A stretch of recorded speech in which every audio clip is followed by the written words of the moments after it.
You're watching PowerNation. Today on Detroit Muscle, we're serving up some low buck fix-ups that'll help improve your curb appeal.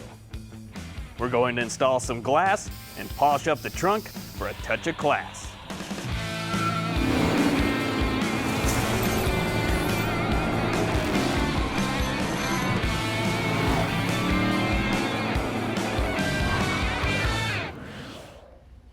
Hey guys, welcome to Detroit Muscle. We're slowly chipping away at the to-do list here on Project Fat Stack, our 71 Caprice. Now what we're going to be tackling today is a couple of odds and ends. But the best part about all of them, well, they're cheap and easy to do. Whether you're doing a full frame off restoration or just want to spruce up your weekend project, everything we've got on the agenda could really elevate your build. Well, the first thing that we're going to conquer is install the front and rear windows into our big body. If you've got an old ride where the subject matter may pertain to you. Now, a while back, we showed you guys how to remove a windshield. A couple tips for you. Have a buddy that doesn't mind breaking a sweat. Make sure you pay attention and take your time. Utmost mandatory if you're trying to save the old piece. There's about 3 different designs for holding a window into place. One is a molded rubber gasket or weather strip. Then there's the old school round bead that's basically a piece of butyl. And then there's the urethane. Now, what we're going to be doing on the back of our car is using this rope style seal. Pretty much what you're looking to do is to take this little rope and lay it all the way around the perimeter on the body where the glass and body meet. If you've got trim and the glass is too low, trim will be loose. If it's too high, you won't get that stuff on, well, easily. Now, another thing that you want to keep in mind is this little joint, because it's not one piece. You don't really want to put it at the top because that's where the moisture comes in. I usually like to put it in the middle on the bottom side. And one thing you want to make sure of before you go to lay this in here is that you have a nice, clean and dry base, and if you have any rust, well, you're going to want to treat that as well. This stuff is super malleable. You can put it in many shapes and forms. If you don't have any idea where yours was, just mock up your glass. You can use a Sharpie or a marker to go around it, and that should tell you what you need to know. Here's a little tip for you for cutting this stuff. It can be rather stringy. Just take a pair of scissors, put some glass cleaner on both sides of it, and when you clip it, it'll be a nice clean cut. Now where your 2 ends meet, it's a good idea to kind of squish them together. That'll ensure a nice, good seal and prevent any leaks. Once you get this thing all laid out, step back and look at how it's on the panel. You may have to make a few subtle adjustments because you want a nice, clean, flowing line, not all wavy and bunched up. We're going to hit this back window with some glass primer. Doing it this way helps to hide that ugly little trim edge that sometimes you'll see between the glass and your upholstery. Well, the glass is pretty much in place, and the next step is to just go around all the edges and make sure you compress it really good and make sure you got a nice tight seal. Then you can go ahead and install your clips, snap on your bright work. You know, oftentimes whenever it comes to glass, the only way people think it's bad is because it's broken, cracked, or has one of those bird eyes in it. But sometimes that's not the case. If you've got a vehicle that's got some age on it, seen some acid rain, or has a bunch of miles, well, the image that you see through the windshield may be a bit distorted. Especially in comparison to a new piece. And whether it's a restoration project or a daily commuter, a new windshield can really give you a fresh outlook on the road ahead.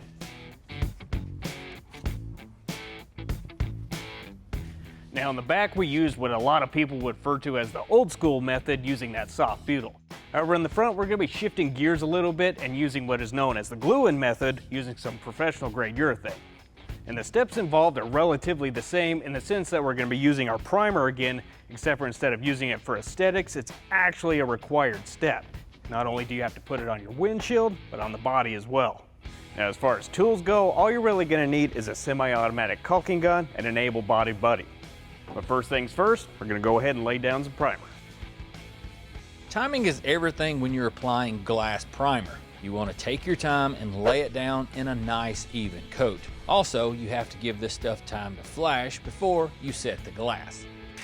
The next thing that we're going to do is install some of these clips and hardware that's going to dictate where the glass goes. Here on the bottom of the cowl, there's these little L brackets that simply attach with a screw, and they help to keep the glass from drooping down once you set it into place, because that urethane will allow it to move around a little. And also, we're going to have to put our clips on so that we can clip into place our chrome trim. If we wait and let that urethane set, well, we risk not being able to get it on.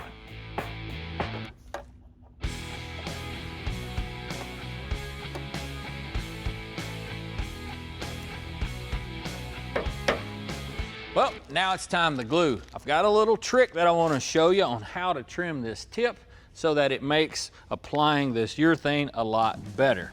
You want to trim it so that it creates a bead that's kind of like the shape of the flame on a candle. This will help to ensure a better seal in case your surface is a bit inconsistent. That should do it.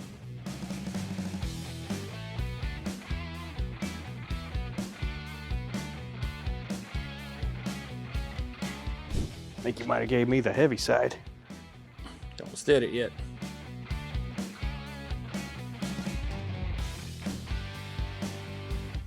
It's a lot better than just polishing it.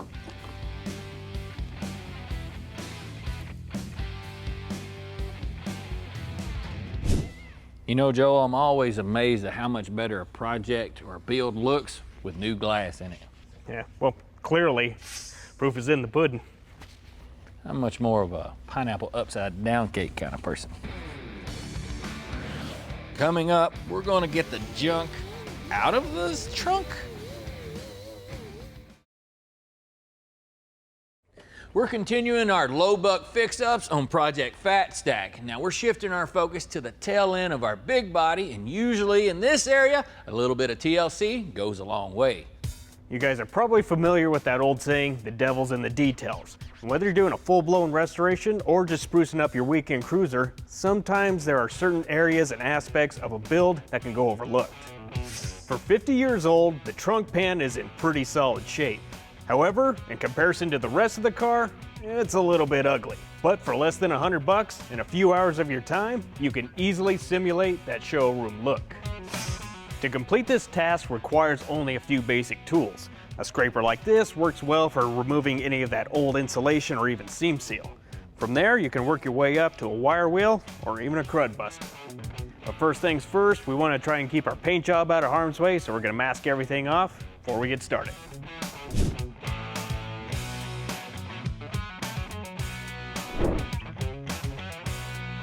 One last thing I want to address before we get going here is the taillight harness. Now with Fat Stack, it simply unplugs from a little terminal here on the inside of the trunk. But if you don't have that luxury, well, you're probably just going to have to mask it off and tuck it away as best you can, just so you don't get any overspray on it.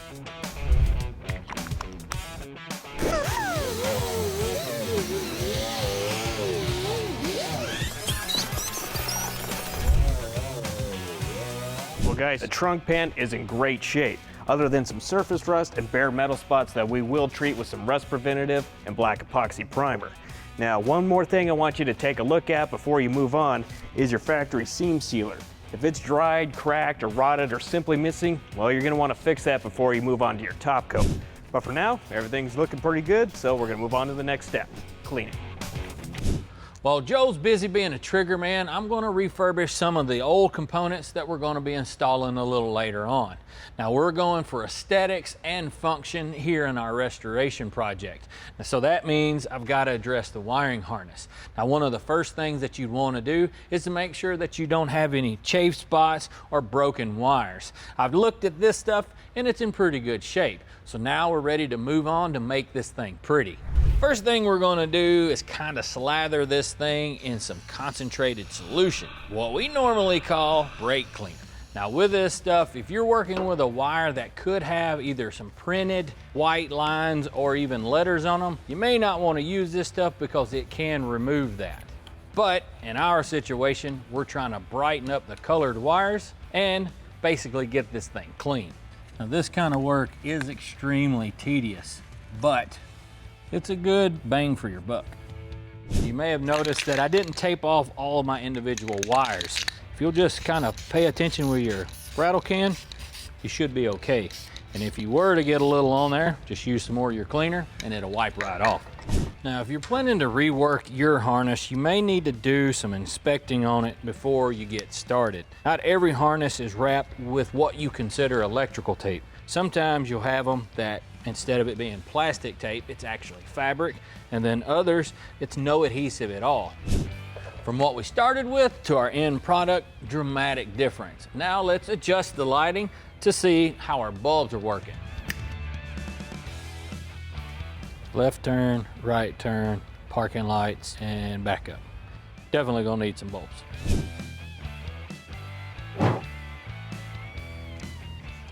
Call that a success.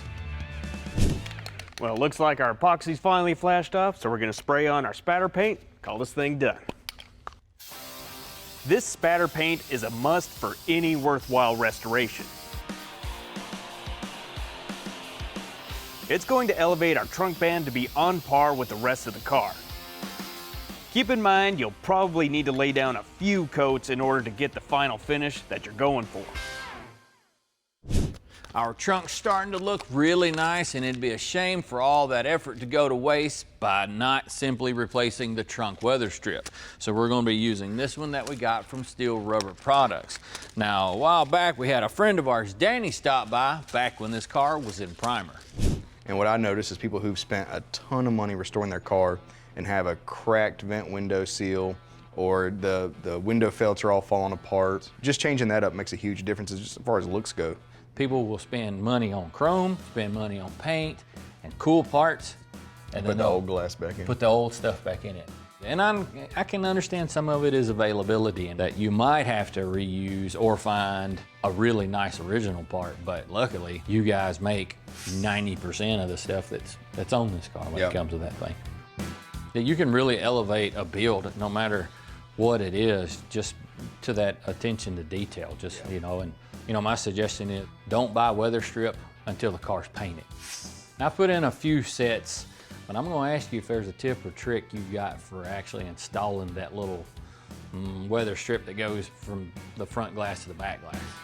There are a few tips. One is if the channel piece there has been re-chromed, sometimes that adds some thickness, which can also kind of block some things. But what we really recommend is soapy water on like everything. You know, basically it's a good lubricant for rubber to slide, but doesn't dry nasty and doesn't like stay there like some silicone or anything like that. Just some soapy water and sometimes a little bit of elbow grease. I've wrestled a few of those in there and put plenty of dish soap and all that kind of stuff on there, and it did require a cup or two of elbow grease for sure.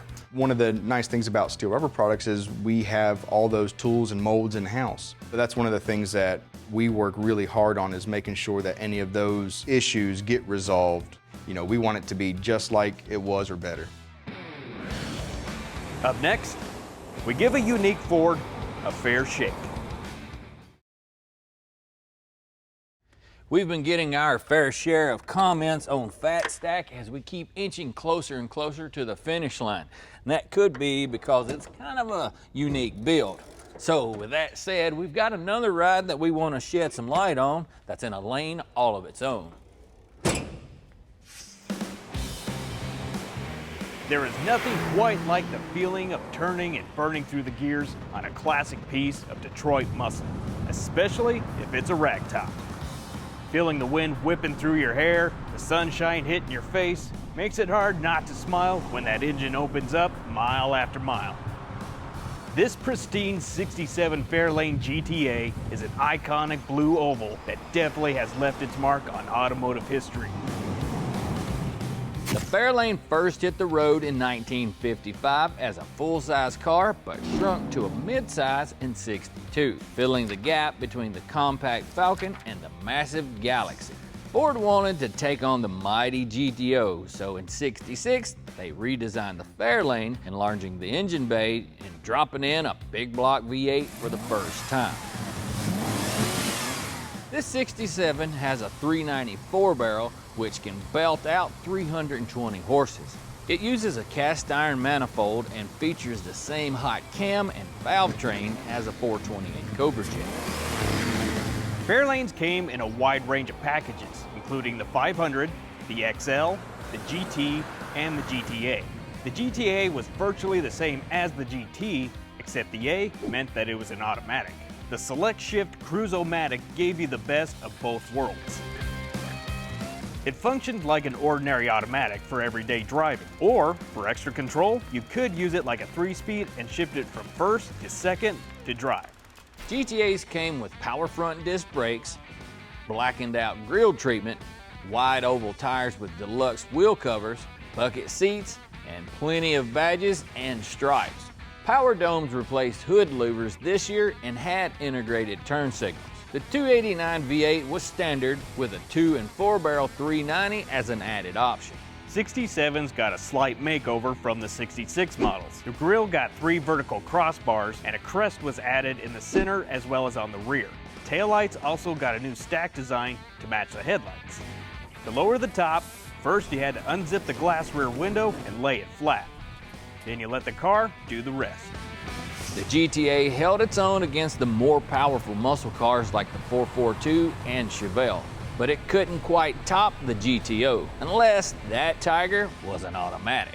Production fell by 40% in '67 to a total just over 20,000 cars. This was the second and final year for the Fairlane GTA, with the Torino GT replacing it in '68.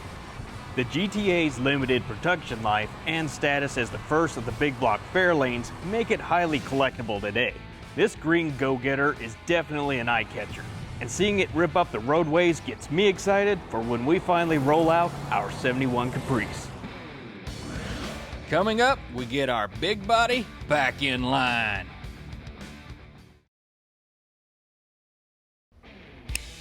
You ever heard the phrase, don't judge a book by its cover? Well, oftentimes people judge the quality of a build by the fit of the panels.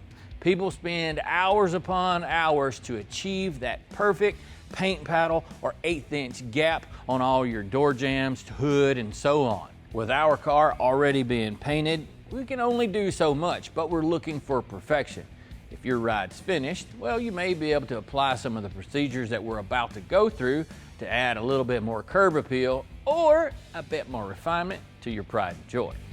If you're installing new panels that are painted, kind of like our situation, a little tip for you is to use some masking tape on all of your edges. This will help keep freshly painted surfaces from bumping into each other. Gives you a little bit of some cushion. Now remember, you're going to be pulling this stuff off, so don't put it so far in the jam that makes it difficult to untape later on. All the layers of primer and clear we sprayed on requires us to tap all the holes so that we can make sure that our body bolts go in without a hitch and not risk damaging something.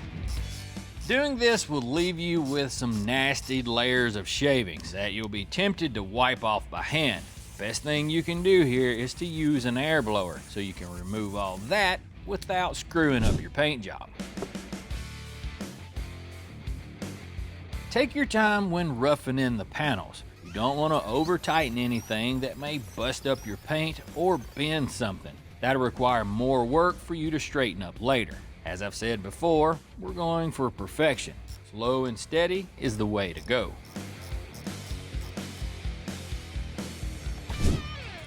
No big hiccups, so we can go ahead and remove our tape. Now, once we get this out of the way, we'll be ready to adjust this fender.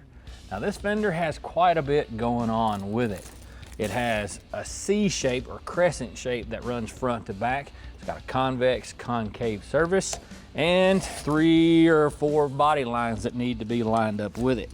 It's easy to say to dial in this gap, you just simply move the fender. But what does matter is how you move it.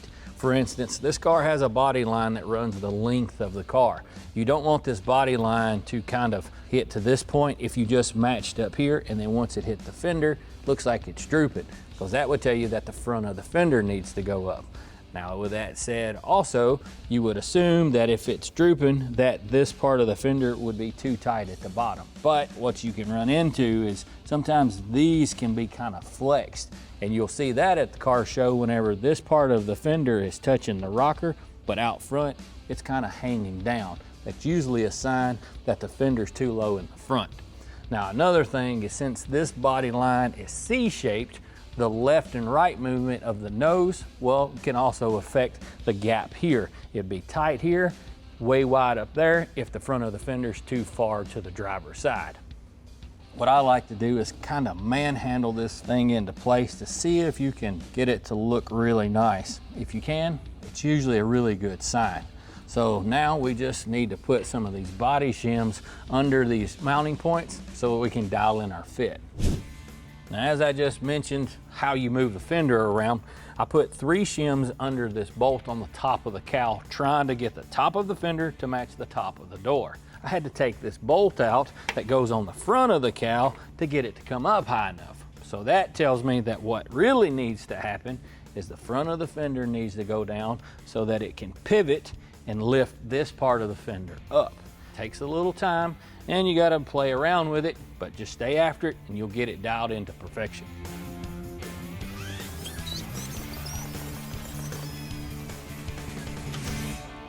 Well, I'm gonna call it a day, but I have to say we got quite a bit accomplished. The big body got glass in it, it's got some chrome, and it's got the trunk restored, plus Fat Stack has a shiny side. Now next time you see it, there's gonna be a lot more green on the nose of this thing, but for now I'm gonna go grab me something cool to drink while you all soak up that big body.